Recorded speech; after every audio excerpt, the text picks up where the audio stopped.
Hello guys, welcome to back to channel Vinod Singhjali Magar ब्लकमा। आज चाहिँ आउँदैछन् हामी यहाँ गुरुकुलको हल्का हल्का फुल्का गार्डनमा।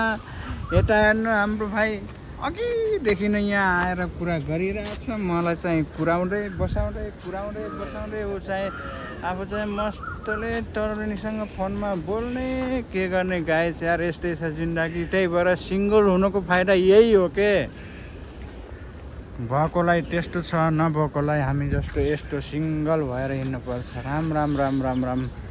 अब के गर्ने। ल हेर्नुहोस् साथीहरू, यस्तो छ नजरा पनि यस्तै छ। भएकोलाई सबैलाई ठिक छ, नभएकोलाई सिङ्गल आफू एक्लै छ। के गर्ने है। ल साथीहरू सबैले यता आउनु होला, तपाईँहरू पनि घुम्न।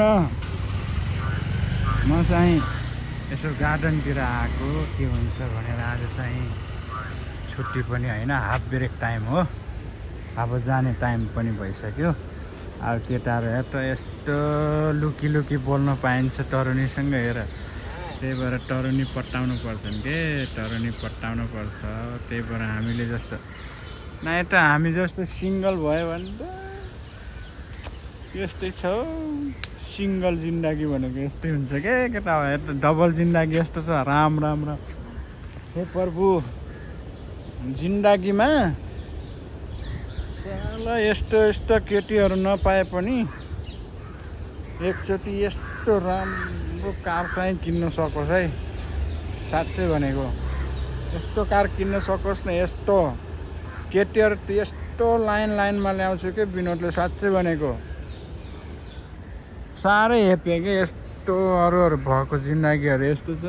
उता हेर्नु न, अझै उता अगाडि आम्मा हेर्नु न, यस्तो घुम्नुपर्छ। के गर्ने, आफू त छैन, त्यही भएर बसिया छु थपक्क। ल हेर्नु साथीहरू, जिन्दगी राम्रो छ। ल ठिकै छ, मजा ल्याऊ।